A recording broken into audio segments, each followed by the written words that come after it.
The well was half hidden behind the edge of town where the houses began to thin. A single elm tree stood guard over it, its branches brushing against the ancient stones that made up its walls. Early morning light filtered through the leaves, casting shifting shadows on the water's surface.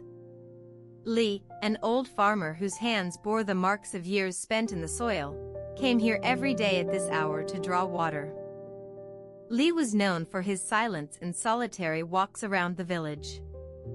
His son had left years ago to seek his fortune elsewhere, leaving behind a dusty farm and an aging father who found solace in quiet contemplation.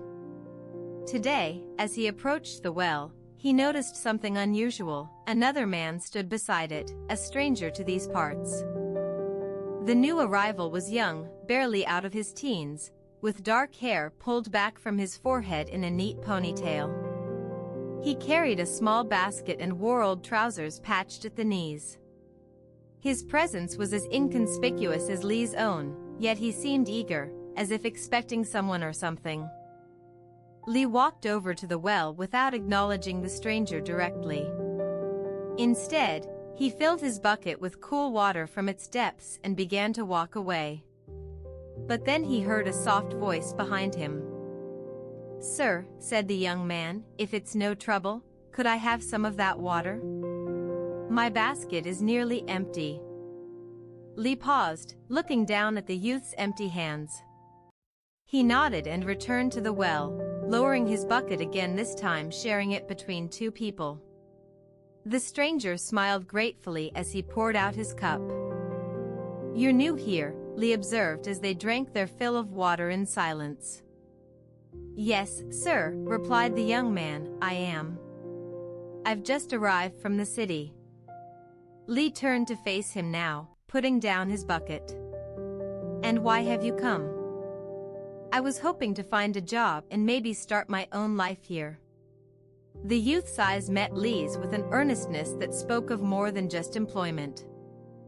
"Life is hard work," said Lee without looking away from the well, "but there are many good things to be found." The young man nodded, setting down his cup. He then reached into his basket and pulled out a handful of small stones wrapped in cloth. "I'm a stonecutter," he explained simply. Lee's gaze followed the stones as they were placed on the well's edge with care. Then he picked up one of them to examine it closely. It was rough yet sturdy, its edges sharp from time and use. "Hard work," Lee murmured again, this time to himself more than anyone else, "but every cut leaves a mark." The stonecutter smiled, understanding the unspoken words. He too had felt that weight of labor, day after day until your shoulders ache and your hands blister. Yet it is also what shapes you. "I see," the youth replied quietly. "Perhaps I can start here then." He straightened up, looking around as if seeing this place anew with Lee's quiet approval. Lee handed him his bucket back, nodding once more. As he did so, a single leaf floated down from high above to land gently upon the surface of the well, mirroring their silent exchange in its still waters. With that small gesture, both men moved away from each other, yet something between them had changed imperceptibly, a bridge built on shared understanding and mutual respect. The stonecutter stepped back onto the road leading out of town while Lee turned towards his farm just beyond the well's boundary line. The early morning light brightened as they walked in opposite directions, each with their thoughts deepening along familiar paths. You're listening to the Empty Teahouse. Somewhere across the fields, a bird called out as if in farewell. In the late autumn orchard, where leaves crunched underfoot and apples dotted the ground in shades of red and gold. In the late autumn orchard, where leaves crunched underfoot and apples dotted the ground in shades of red and gold, there was an old woman named Nuri. She had lived by this orchard her whole life, knowing each apple tree like a member of her family. But now she moved slowly, hunched with age, her knees stiff from arthritis. One crisp morning as the dawn light turned pale pink, She found a young man picking apples without permission. He was a wanderer, dressed in old clothes and carrying only a small rucksack. Nuri approached him quietly. He started when he saw her, but did not run away. "Good morning," she said. "What are you doing here?" "I'm sorry, ma'am. I just needed something to eat. These looked ripe." She nodded at the apples on the ground around his feet and smiled. "You're welcome then. Help yourself." As he continued picking, Nuri sat down nearby under a tree that had dropped its leaves early this year. She watched him carefully, but without judgment. He worked steadily, stuffing as many apples as he could into his bag. "You'll spoil them," she remarked after some time. He looked up at her and smiled awkwardly. "I know. I don't mean to." There was a silence for a while. The cold air made the trees creak in the slight breeze. "I used to teach Sunday school," Nuri said suddenly, surprising herself as much as him. She never spoke of these things anymore. He listened with interest, but didn't look up from his work. "And what do you do now?" she asked gently after a while. He stopped packing and looked at her directly for the first time. "I don't have a home," he replied. "So I travel." Looking, she repeated thoughtfully. They were quiet again as Nuri began to gather fallen leaves around herself into a makeshift cushion against the cold earth. The man continued his picking, but slower now, almost tenderly. His movements became less frenzied, more respectful of her apples. After some time, he stopped and turned to look at Nuri sitting in the midst of autumn's decay. "I can't carry any more," he said honestly. She smiled softly back up at him. "That's all right." He seemed to be considering something deeply before speaking again. "If you ever decide to leave this place, do I have your permission?" Nuri shook her head and patted the ground beside her. The leaves rustled in response. "There's no leaving," she said. They sat there for a long time without talking much more than that. As dawn bled into early morning light, Nuri watched him pack his few belongings before he left her orchard, each apple carefully placed and not wasted this time. When he was gone, she got to her feet slowly and looked at the path where he had walked moments ago. She reached down to touch one of the ripest apples left behind on the ground, a sign of a new kind of respect. She held it to her cheek for a moment before placing it in her own bag. She smiled, then began walking towards home, with autumn leaves crunching underfoot and an apple snugly packed away beside her heart. The last light of day slipped behind the orchard trees, leaving only shadows and crickets. By the hillside terrace after a storm, an old man named Jean stood with his hands behind his back, looking out over a field that stretched down to a sleeping town below. By the hillside terrace after a storm, an old man named Jean stood with his hands behind his back, looking out over a field that stretched down to a sleeping town below. The sky was clearing and the air felt cooler than it had been in days. He came here every morning before dawn to watch the world awaken from its slumber. Next to him, a young woman, Lee, sat on a wooden bench, her back straight and her eyes closed. She was a herbalist, carrying with her the knowledge of hundreds of plants and their healing powers. Today, she had come to this place because Jin's son-in-law had told her that Jean spent much time here in quiet contemplation. The rain from the night before left behind damp earth and hanging droplets on leaves, but Lee felt no need to touch or examine anything. She simply sat with Jean, feeling the shift from darkness into light as the horizon grew bright around them. "Did you sleep well?" she asked, her voice soft against the breeze that carried the scent of pine needles and wet soil. Jean turned to look at her, his face a mask of wrinkles and weathered skin. "I slept better than I have in years," he said, though it was clear there were nights when sleep did not come easy for him. Lee nodded thoughtfully. "Sometimes we think the best way to deal with things is by avoiding them." Jean glanced at her, a hint of surprise in his eyes. She must sense something then, some change coming. Yet he only smiled and looked back out over the land, nodding slightly as if acknowledging her words. "Can I ask you a question?" Lee continued after a moment's silence. Jean faced her again, this time fully turning to meet her gaze. Of course. What did you do before all this? She asked, waving a hand vaguely around them, up the hill and down into the town below. He took a deep breath, inhaling the crisp air filled with the promise of dawn's light. Then he let it out slowly. I was a farmer, Jean said simply. For many years. Lee nodded, absorbing this information in silence. It made sense. She could see his hands were strong and callous from long days outdoors. I used to think farming would never change, Jean continued after another pause. But things do shift, don't they? Like these terraces that hold back the soil from washing away. Lee's eyes drifted over to a small patch of wildflowers growing in defiance between the stone walls of one such terrace. She smiled gently and said nothing. They sat together like this for some time, Jean watching as the sun rose higher into the sky, painting hues across the landscape, Lee quietly considering his words and the stillness around them. No conversation was needed between them to feel a shared understanding growing. As dawn turned to morning, Jean spoke again without looking at her. I am glad you came, he said softly. Lee's heart warmed, but she only murmured in response, turning her head back towards him with soft eyes and a quiet smile. After another long moment of silence, Lee reached into the small bag beside her on the bench. From it, she pulled out a single dried root wrapped carefully in paper. She unfolded the wrapping to reveal a slender piece of cinnamon bark, its edges brittle from drying. She held it out silently towards Jean. He accepted it with both hands as if receiving an offering or a gift. Though this was no formal exchange between strangers, it felt more like two people passing along something meaningful between them in their shared moment. Jean studied the cinnamon bark for several breaths before tucking it carefully back into its wrapping and setting it aside on the bench beside him.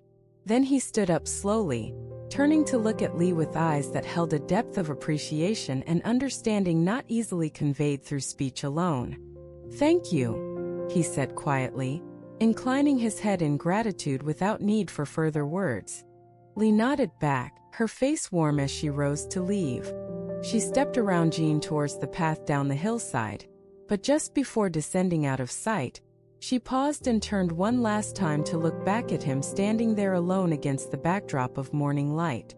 The door to their house creaked softly behind them in the quiet of early morning as Lee walked away, its sound a gentle reminder of home and another day begun. The morning light cast long shadows across the terrace as the wind whispered through the leaves. At dusk, under the soft glow of oil lamps hanging from wooden beams, the village tea house hummed with quiet conversations and steaming cups of green tea. At dusk, under the soft glow of oil lamps hanging from wooden beams, the village tea house hummed with quiet conversations and steaming cups of green tea. Jean, a stonecutter, sat at a corner table, his rough hands resting on the wooden surface. His face bore the lines of many years in the sun and wind, and he seemed lost in thought. Across from him, Lee, a calligrapher, entered the tea house with the slow tread of someone who has walked far. Jean watched as she paused by the counter to order her usual cup of tea. Her one cataract eye gave her a lopsided gaze, but it did not seem to impede her movements. Lee approached Jin's table and sat down without a word, setting her cup down gently beside his untouched one. She took a sip and then looked at him with a slight smile that made the dim lighting in the tea house feel warmer. Jean nodded, acknowledging Lee's presence. He had known her for years, but rarely spoke to her more than passing pleasantries. Today, however, something about the soft light of evening drew them together without either needing to say why. The two sat in companionable silence as their tea cooled and darkened in color. Jean picked up a small stone from his pocket, running his fingers over its rough surface. It was smooth where he held it often, worn down by years of shaping and holding. Lee watched him for a moment before reaching into her own satchel and pulling out a folded piece of calligraphy paper and an ink brush. She unfolded the paper carefully and placed it between them on the table. Jean looked at her with curiosity as she dipped her brush in the ink well and began to write, her movements fluid and practiced. She wrote words that were almost unreadable, but Jean recognized the pattern of characters she often used to capture light or shadow in their essence. When she finished, Lee pushed the paper across the table towards Jean. He unfolded it slowly, his eyes tracing over each character. They spoke volumes about morning dew or perhaps the fleeting nature of sunlight on stone. Jin's face softened as he traced one particularly intricate stroke with a finger. Lee watched him and then picked up her brush again to write another line beside Jin's hand. He looked up at her, nodding his thanks before putting down the paper gently. The silence between them was comfortable now, not heavy or awkward. Outside, night birds began their nocturnal songs, weaving through the air around the tea house like delicate nets of sound. When Lee had finished adding to the paper, she put away her brush and ink and simply looked at Jean with an understanding that passed silently between them. He smiled back, a small gesture that spoke volumes about companionship and shared time. As dusk deepened into night, Jean folded up the calligraphy carefully and tucked it into his pocket, along with the stone he had brought out earlier to show Lee. The tea house door creaked open as another villager came in, interrupting their quiet evening, but also reminding them of the simple life that went on outside. Lee stood up, offering Jean a final smile before walking towards the exit herself. Outside, she turned to look back at him once, then disappeared into the gathering darkness.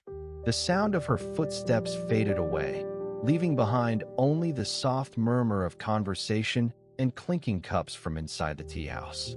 Jean watched Lee's silhouette disappear until it was lost in shadows. He picked up his cup, now cold, and brought it to his lips, savoring the last taste before setting it back down. The night had come for them both, but for now, there was warmth left from their shared moment of quiet understanding. The lantern flame swayed once, then steadied again. In the quiet alley between two clay walls, early morning light filtered through small cracks. In the quiet alley between two clay walls, early morning light filtered through small cracks. A calligrapher with one cataract, I sat on a low stool by the entrance to his shop, working in silence while the neighborhood began its day around him. A young woman approached, her steps soft and deliberate as she carried a basket full of ripe oranges. She paused before him, hesitant but determined. "Good morning," she said gently. "I brought these for you." He looked up from his work, startled by the gesture. His one clear eye met hers, filled with warmth and sincerity. "Why?" he asked, his voice rough from disuse. She smiled softly, placing the basket beside him without waiting for an answer. "Because," she said simply, then added after a pause, "I thought you might need them." He nodded slowly, taking in her offer with eyes that read like open books. His hands paused over his unfinished work as he regarded the oranges.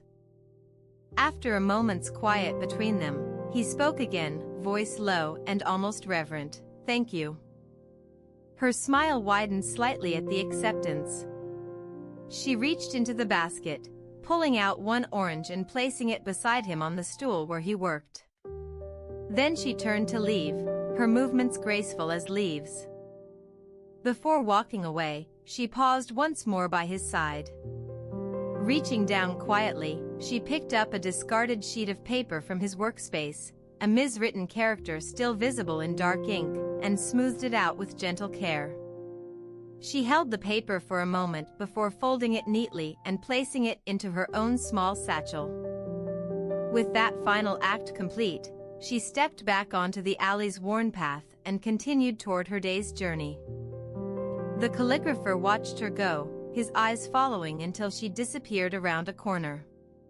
He turned back to his work, fingers moving with renewed focus over fresh parchment. Beside him on the stool lay not only an orange but also a reminder of connection, something both simple and profound. As he worked, a slight breeze carried the scent of newly ground ink mixed with the lingering fragrance of oranges drifting through the alley. The morning light grew warmer, casting longer shadows behind passing feet. The day stretches on with only the whispers of dawn to remind us of what came before. The lamps dim at the empty tea house. Until tomorrow.